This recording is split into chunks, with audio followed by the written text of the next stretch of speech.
poquito de mi generación y del tipo de representación y de lucha por la enseñanza de la filosofía de mi generación.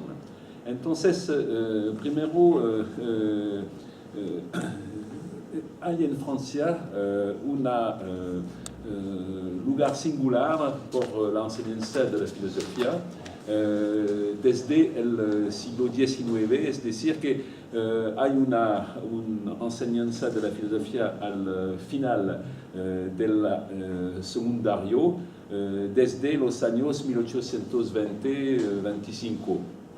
Y la figura emblemática de esta enseñanza de la filosofía fue Victor Cousin. Victor Cousin, filósofo ecléctico, que dice dos cosas. Primero, no hay posibilidad de inventar nuevos sistemas en filosofía. Hay cuatro sistemas: el idealismo, el materialismo, el misticismo y el escepticismo.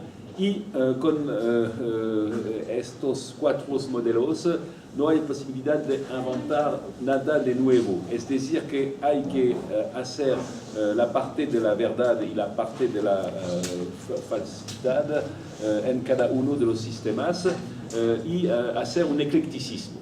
Bon. Es decir, que es como una aportación de un hegelianismo en Francia, pero sin el aspecto vivante de Hegel, que puede dar un porvenir a la filosofía. Donc hay que hacer historia de la filosofía. Y también la segunda idea estaba contra los materialistas y los empiristas del siglo XVIII, que fueran a producir de una manera u otra la Revolución Francesa y sus excesos, el terror, etc. Es decir, contra Locke, contra el discípulo de Locke, es decir, Condillac, contra los ideólogos que estaban los filósofos de la Revolución Francesa, que estaban a estudiar la experiencia y a pensar que las ideas vienen de la experiencia. Hay, al contrario, de la parte de este espiritualista, la idea que debemos, con el método experimental de Bacon, primero ver los factos, los hechos, pero los hechos de conciencia antes de los hechos de la experiencia. Es decir, la idea que la psicología es el vestíbulo de la filosofía. Donc es sobre con esta doctrina que va a desarrollar una filosofía de la universidad que también fue aquí con influencia a propósito del proyecto de Andrés Bello, que fue no solamente a recuperar las críticas de los empiristas ingleses de la parte de los escoceses, pero de otra parte. Donc hay esta idea de producir una filosofía que puede estar compatible con la universidad. Este modelo dice dos cosas. Primero, que la filosofía debe estar al final de la enseñanza secundaria para formar la aristocracia legítima de los liceos. Legítima porque estamos a esta época contra los privilegios. Donc la aristocracia legítima es los que pueden pensar, que pueden con tiempo y con capacidad hacer de la filosofía. Es decir, que es la segunda indicación es que la filosofía es una cosa reservada. Estamos en los años 1830, 40, 50 y la filosofía es por los que están en la capacidad y con tiempo para hacer filosofía. Y los otros, el pueblo, está del lado del elementario, del lado de lo que son los elementos del conocimiento sin pasar por la razón. y del lado de la religión, de la creencia, hay, como dice Voltaire, la necesidad de una religión por el pueblo, pero donc hay una filosofía reservada. Esta concepción, naturalmente, no va a durar mucho tiempo, va a durar el tiempo de la separación radical entre el pueblo y los que están de las clases superiores, entre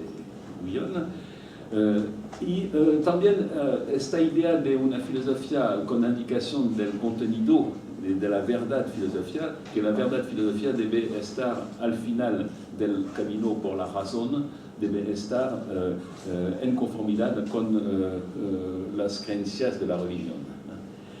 Donc, entonces, esta concepción va a cambiar en los años 1870-80, con la idea que en la clase de filosofía hay una libertad de palabra y una libertad de referencias a diferentes escuelas. Es decir, que el modelo francés viene de la clase de filosofía, viene de este momento del final de del siglo XIX y va a culminar con figuras como, por ejemplo, no sé si ustedes conocen, Alain, que fue donc una figura de profesor de filosofía, que va a desarrollar con sus alumnos una capacidad de tener una distancia con todo lo que están establecidas. Es decir, una idea, Alain es un tipo que está contra el culto de los hechos. Es decir, una cosa está aquí porque es su lugar natural. Y un filósofo es un hombre que dice, ¿por qué está acá y no aquí? ¿Por qué las cosas están como están y no de otra manera? Y la idea es que en una clase de filosofía donc, hay que rechazar el hecho establecido y desarrollar el pensamiento, la razón de cada uno de una manera libre. Y esta concepción de la clase de filosofía va a continuar y singularmente encarnarse en la figura de un hombre muy importante en Francia en la segunda mitad del siglo XX, que se llama Georges Canguilhem. Georges Canguilhem está conocido porque fue profesor de filosofía, pero también a hacer historias y epistemología de la vida, a trabajar sobre el normal y lo patológico, a trabajar sobre estudios de conceptos de la biología, está en la proximidad de Bachelard, pero Bachelard estaba más sobre las ciencias duras como chimie o física. Y entonces, a la salida de la Segunda Guerra Mundial, Canguilhem, que estaba en la resistencia, fue a ocupar lugares importantes como presidente de la agregación de filosofía, el concurso que puede dar la posibilidad de hacer filosofía en una clase, como también profesor a la Sorbona, es decir, que estaba a dirigir tesis de doctorado, y como inspector general de la filosofía, es decir, que puede nombrar los profesores de filosofía.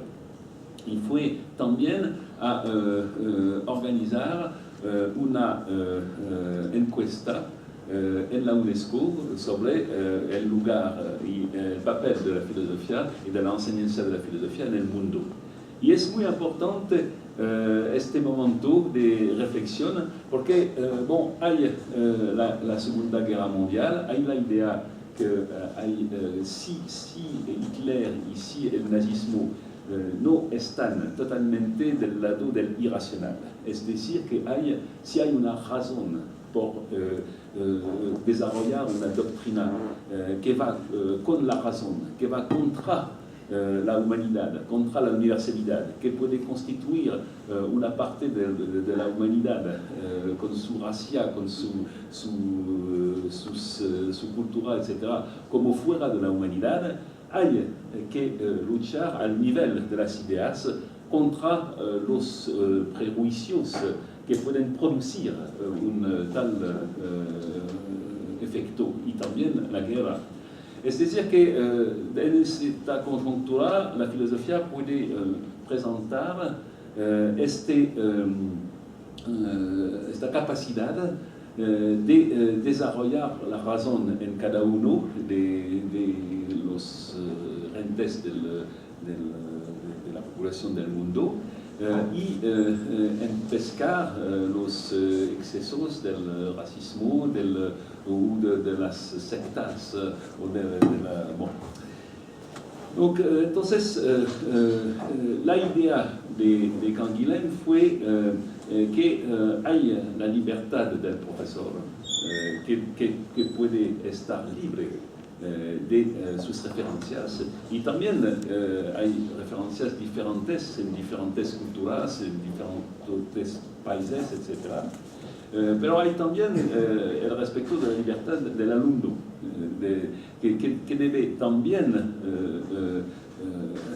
si se va a recibir una enseñanza, esta enseñanza no va a estar un dogma, sino que de la parte del profesor de filosofía proponer con su experiencia, que está más viejo, a leer más que un joven,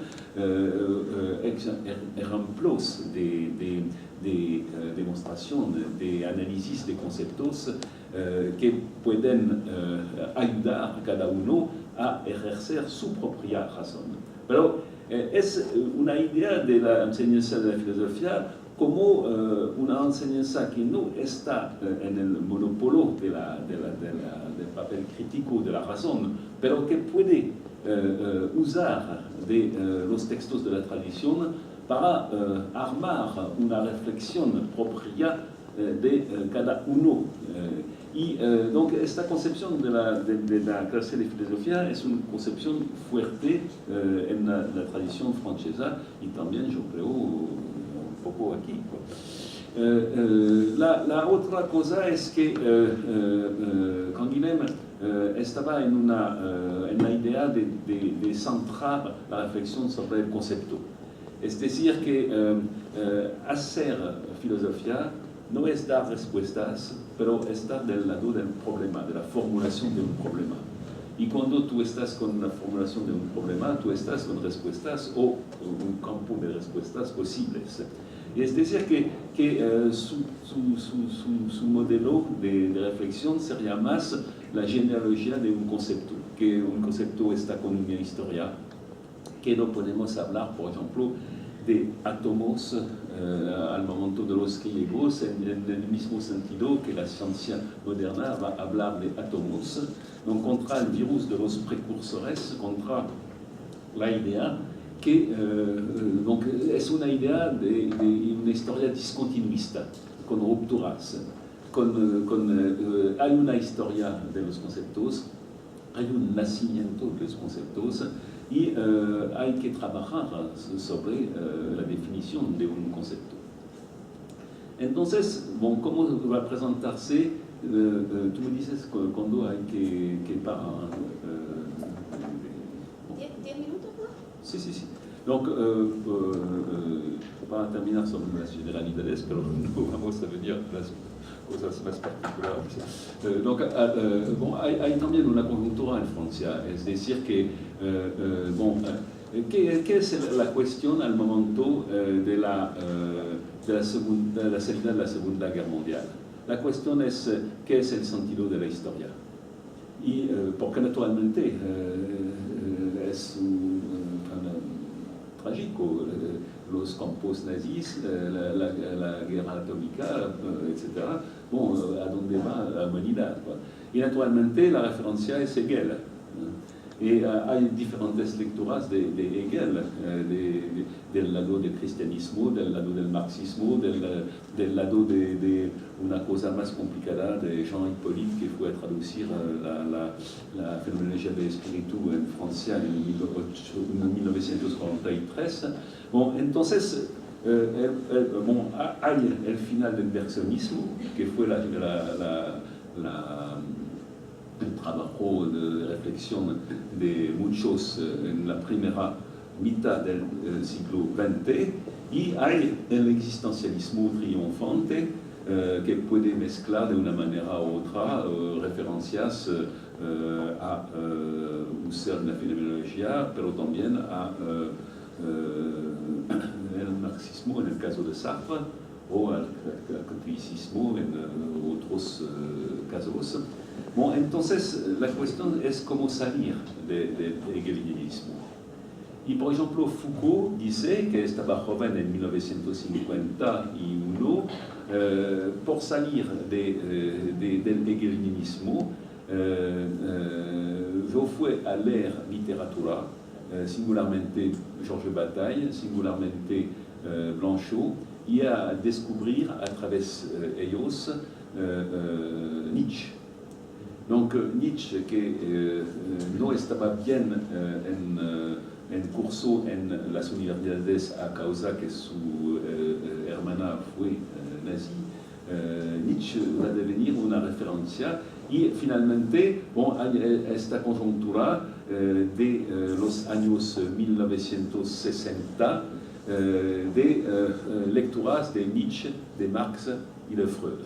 Donc, primero la lingüística, que dice que la lengua es una estructura. Segunda idea, después del paradigma lingüístico, la antropología con Lévi-Strauss, que dice que el mito es una estructura, y también que hay una estructura de las relaciones de la parentalidad y de una universalidad de la prohibición del incesto, una idea estructuralista. Hay la lectura de Althusser, de Marx, que es una lectura estructuralista. Hay la lectura de Freud por Lacan, que es también una lectura que dice que el inconsciente está estructurado como una lengua,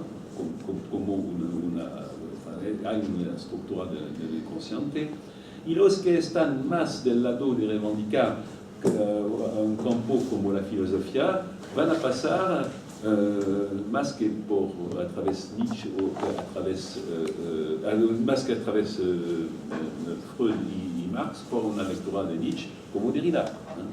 Donc, entonces, estábamos al momento de los años 66-67 sobre esta idea que por la juventud, yo digo, cuando yo estaba joven, hay que pensar que la revolución no está por mañana, hay que desarrollar un trabajo teórico, avanzar la teoría y hacer su trabajo de intelectual. Es decir, que lo que fue a caer a este momento estaba la idea de Sartre de estar compañón de ruta del Partido Comunista. Y fue singularmente en el prefacio del libro de Frantz Fanon,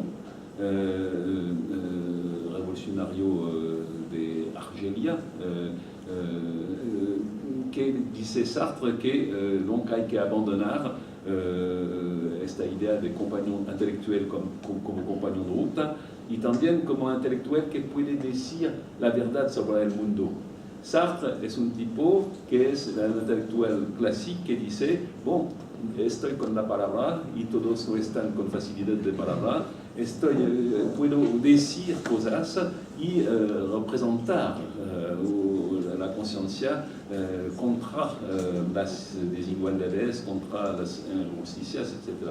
Al contrario, con Althusser, un tipo está intelectual confortado en su posición que hay que guardar sus estatutos de pequeño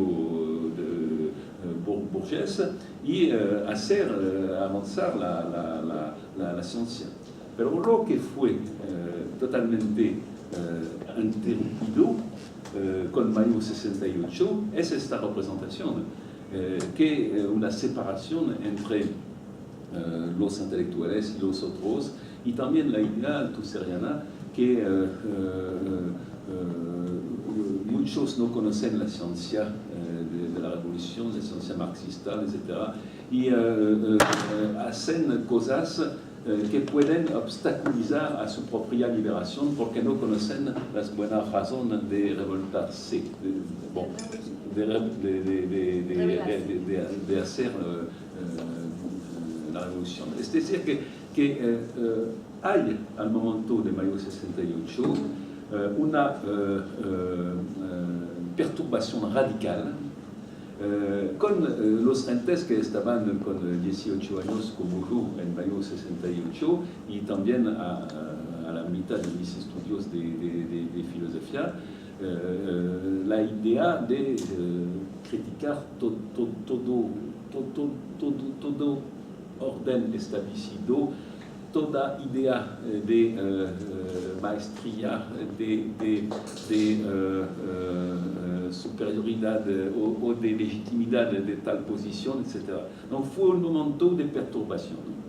Y de crítica y de autocrítica. Y es sobre este tema que me voy a terminar, es decir que donc, entonces estábamos en un momento de perturbación general. Hay este famoso diálogo entre Gilles Deleuze y Foucault que dicen hay que hacer una otra representación y práctica del intelectual que singularmente del filósofo, que no debe estar en una posición especial, sino entre diferentes disciplinas, posiciones, estar el especialista de tal tipo de discurso, de tal tipo de objeto, pero sin estar sobre un lugar singular. Pero estamos en el mismo tiempo a ocupar lugares profesionales de profesores de filosofía. Y a este momento hay una acción, proyectos de la derecha liberal del presidente Giscard d'Estaing, de su ministro de la Educación, de reducir o suprimir